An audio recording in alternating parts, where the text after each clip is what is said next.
Talagang makamarcos kayo, sana narinig nyo noon ang YouTube at vlog ko. Napayuhan nyo po ang ating presidente, kung sino man ang nakaririnig nito, na maghinay-hinay sa pagdidesisyon tungkol sa isang pamilya. Hello po, again and again. Andito na naman po ako, nagbabalik ang makulit. Magbabasa ng tarot na si Windra. Ngayon, ang dami pong nagre-request noon ng tungkol kay President Bongbong Marcos. Ngayon, eto na po, babasahan ko na po ang ating President Bongbong Marcos. For a short review lang, para alam nyo naman na ako ay pantay. Naririnig nyo naman ako tungkol sa pagtatarot sa ating Vice President. Ngayon naman, President ang ating itatarot. But before that, kung napansin nyo, nagtarot na po ako tungkol sa ating President at maraming warning noon ang tarot sa kanya.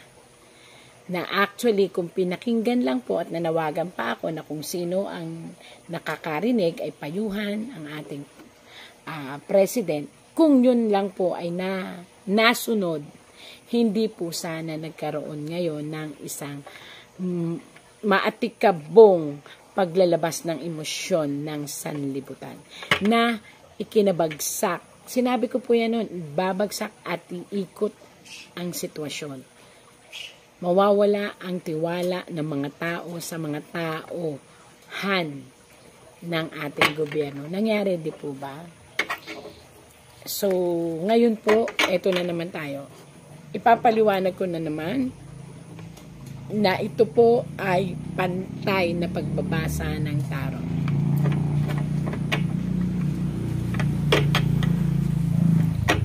Yan, may dumando. Kaya napatingin ako. Gabi ho dito ngayon, kaya medyo creepy. Binabalasa ko lang ho. Para, eto na ho. Para po sa ating President Bongbong Marcos. Kita nyo po ang tarot. Medyo may reflector lang kasi gold siya ngayon. Siya yung feel ko. Pakita mo sa akin kung ano ang dapat kong ipaliwanag at sabihin. Ang lahat ng aking sasabihin ay naayon sa iyong ipakikita at ipagtatapat sa sanlibutan. Bongbong Marcos, Presidente ng Pilipinas. Yan po ha. Kita nyo po. Scattered po yan. Sabihin yan, talagang ginugulo ko po para walang bias. Wala yung sabihin yung scripted. Ayan. Dito pipili lang po ako. Since hindi po ako si ating President, i-represent ko po ang pangalan niya. Toy? Ay, naglaro pa ako yan.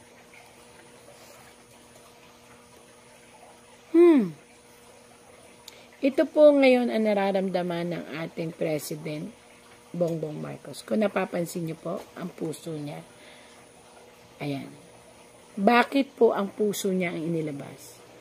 Sa nangyayari po ngayong tensyon, sa nangyayari po ngayon na balitaktakan, sa totoo lang po, walang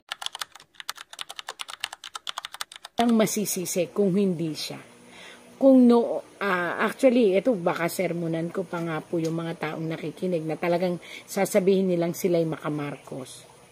Kung talagang makamarcos kayo, sana narinig nyo noon ang YouTube at vlog ko. Napayuhan nyo po ang ating presidente, kung sino man ang nakaririnig nito, na maghinay-hinay sa pagdidesisyon tungkol sa isang pamilya. Dapat po, lahat ng nangyayari, kahit sabihin pa po natin na alam niya o hindi niya alam, at the end of the circulation of the game, sa kanya ito ibabato at siya ang mawawalan ng reputasyon at pangalan kapag itinuloy niya ang laban sa Duterte family. Sinasabi ko na po ito noon kasi nangyari na eh. So, it means totoo ang aking hula, totoo yung vlog. Pero ito, nakita ko ngayon dito, ang kanyang puso ay puno ng pangamba. Bakit? Sa nangyaring sitwasyon ng botohan, ipinakita ng sangbayan ng Pilipino na ayaw na nila sa sitwasyon ngayon. At bakit nangyari yon? Dahil po sa, hindi natin alam, kasi ang nakalagay lang dito is dahil sa mga desisyon na hindi napag-aralan. At ang ginamit ay ang impulsive thinking or yung sinasabi natin na kung ano ang may kumbaga sa papel, ito binigay ko sa inyo, hindi na niya siguro nabasa, tuloy-tuloy lang, and then pinatupad, and then ngayon nagkagulo. Ang naging kalaban po niya ngayon ay ang sambayan ng Pilipino. Pero marami pa rin naman po nagmamahal sa kanya. Ayan, ang dami pa rin naman po nagmamahal sa kanya. Again and again, kung may nakakarinig po nito na President Marcos po, sana po mapagpayuhan na wag basta makinig, wag basta magdesisyon. Hanggat maaari, i-stop ang lahat ng issue sa isang pagkaing nagbigay sa iyo ng anghang. Kasi kapag ito ay nilagyan mo pa ng nilagyan ng anghang ang isang issue na yan, maniwala po kayo, mapapaso kayo sa dulo. At ang kalalabasan ng pagkapaso, sunog. At ang sunog, pagkawala ng kung anong meron. Yeah.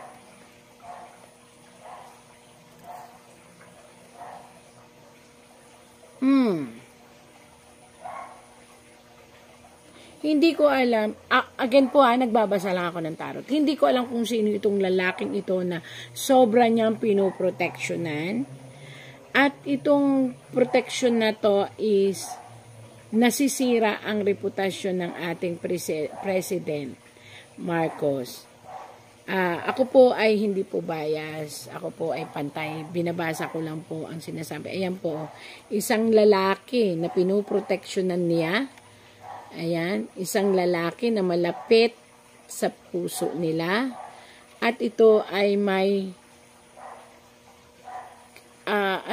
parang matatanggap, may tinatanggap itong kayamanan or pera or what na ibibigay ng, siguro parang mayroon silang hinahabol na pera or batas na para talaga sa kanila. Kaya ayan may cup siyang hawak, tapos may isda. Ibig sabihin, matagal na itong kayamanan o pera o anuman mahalaga na kaya nasa cup, gold pa yung cup. Ibig sabihin, malaking halaga ito na yon ay mapapasa kamay nung lalaking yon.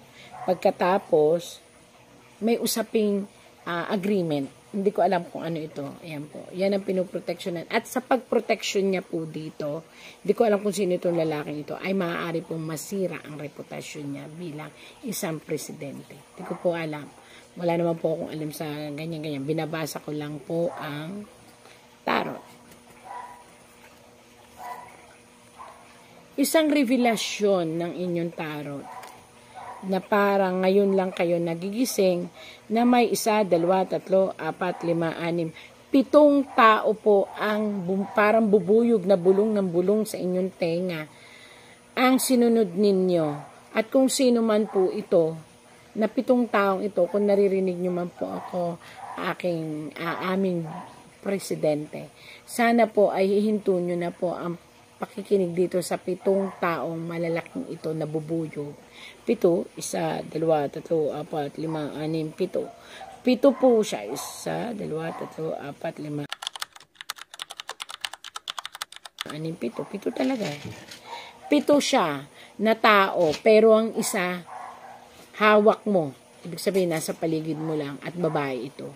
Sana po lahat ng bulong-bulungan, lahat ng mga request, lahat ng mga pinag-uusapan ay pag-isipang mabuti. Kasi po, nakita po dito na kaya kayo nakabikaka, ayan, kaya po kayo nakahawak ng ganyan. Ang ibig sabihin po nito ay failure, ang kalalabasan ng kung ano man pong pag-uusap na iyon.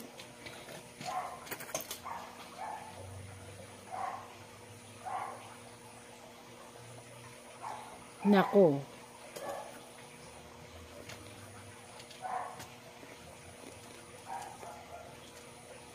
ang sitwasyong ito ngayon na inyong kinakaharap po ay kinakailangan yung pagkaingatan.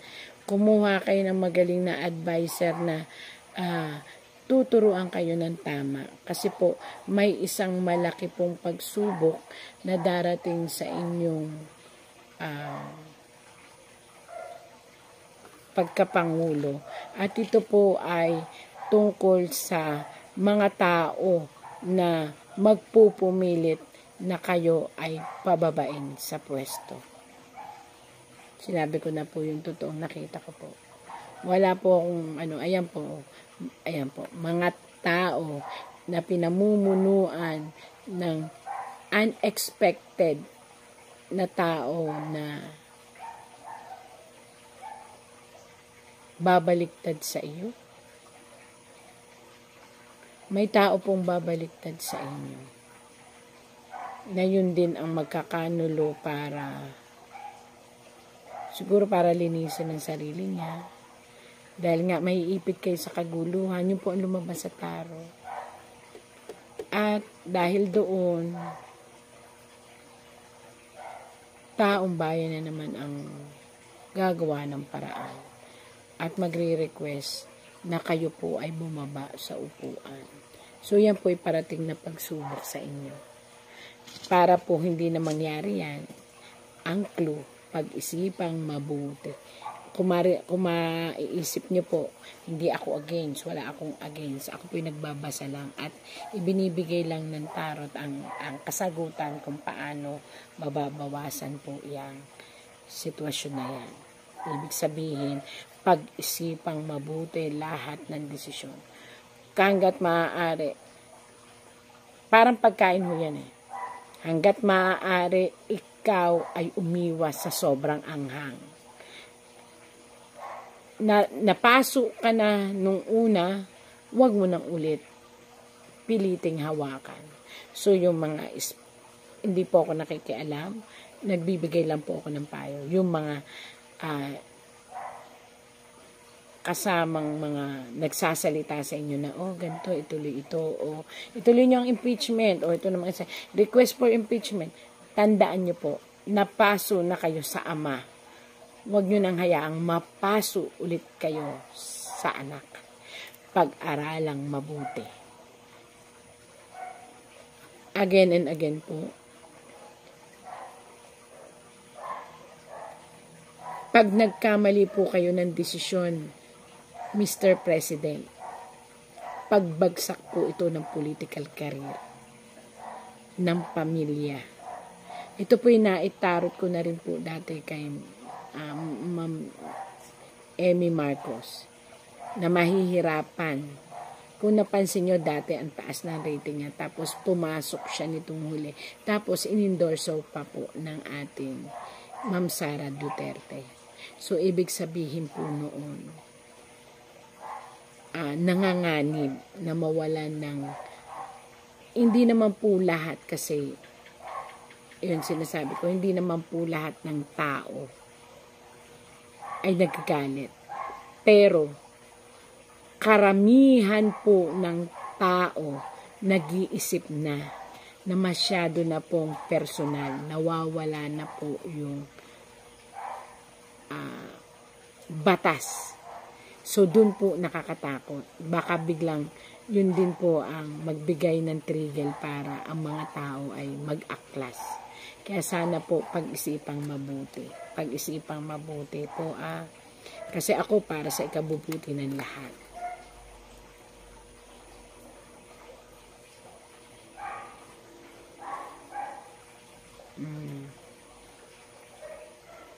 Ito kasi biglang tumayo ang isang ikaw ay isang hangman. Ngayon naiisip mo na parang naiisip mo na ang nangyayari. Pero paano ibabalik ang nakaraan? Yun. True, siguro, wag na nga ulit humawak ng mainit na bagay pagdating dyan sa case ng mga Duterte. Yun lang po talaga ang makakapag-bag down ng inyong career. Ano ba yan? Bakit kasi ano na lang? Wow. Isang babae sa family ang sana pagsabihan din na mag-slow down ng mga desisyon. Kasi ang mga decision making na gagawin for this year ay struggle. So, ibig sabihin, kung ano man ang desisyon at ano man ang mangyayaring gawain ninyo, kayo po ay mapupunta sa isang negative position of life. Ibig sabihin noon, kung makikita nyo po, may evil. Ibig sabihin, lahat ng desisyon na gagawain ninyo na hindi talaga pag-iisipan at lalo na't mapapansin ng taong bayan ay pagbagsak po ng political career ninyo. Ayan po.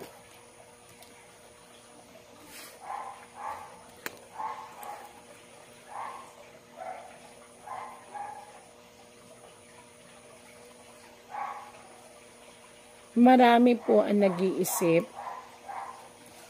na ito po na magsama-sama para po lumapit sa inyo at hilingin na ihinto na ang anumang bagay tungkol sa kaguluhan na kinasasangkutan ng tungkol sa ICC po.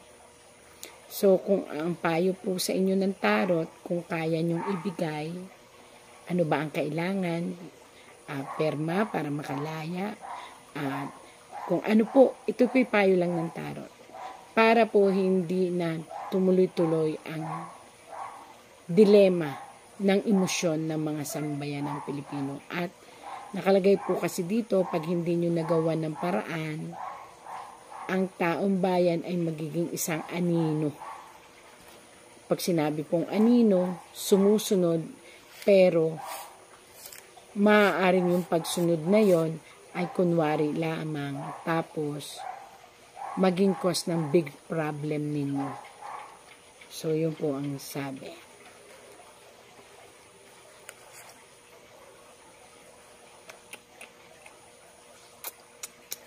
Kalungkutan.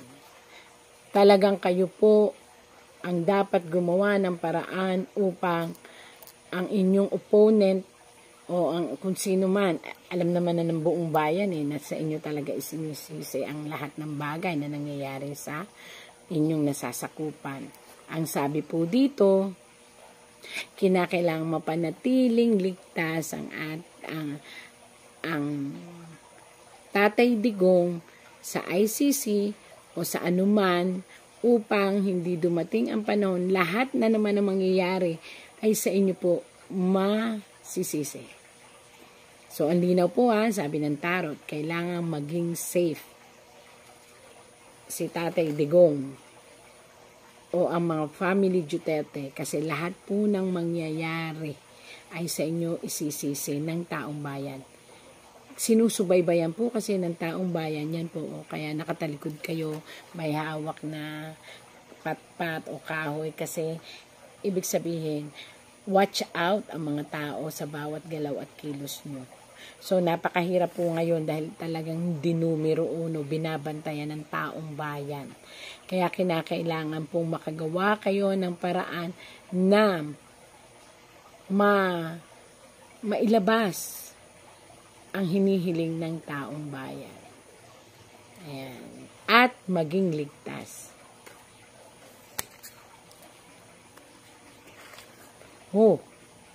Naku po, tandaan nyo, anumang mangyayari sa buhay ng tao na ngayon ay naging dahilan kung bakit napunta kayo sa hot seat, pag-aaklas ng buong sambayanan. Kaya pag-isipan nyo mabuti ito. Kaya kung ako sa inyo, hanggat malakas at kaya pa, pauwiin nyo na po. Dapat pauwiin. Ito po payo lamang. Hindi po ako, wala naman akong kapangyarihan. Nakita ko lang ho naman sa tarot na yun lang ang makakapagbigay ng kagaanan at tigilan na yung mga nasa paligid na puro bulong ng bulong ng bulong na parang bubuyog sa inyo.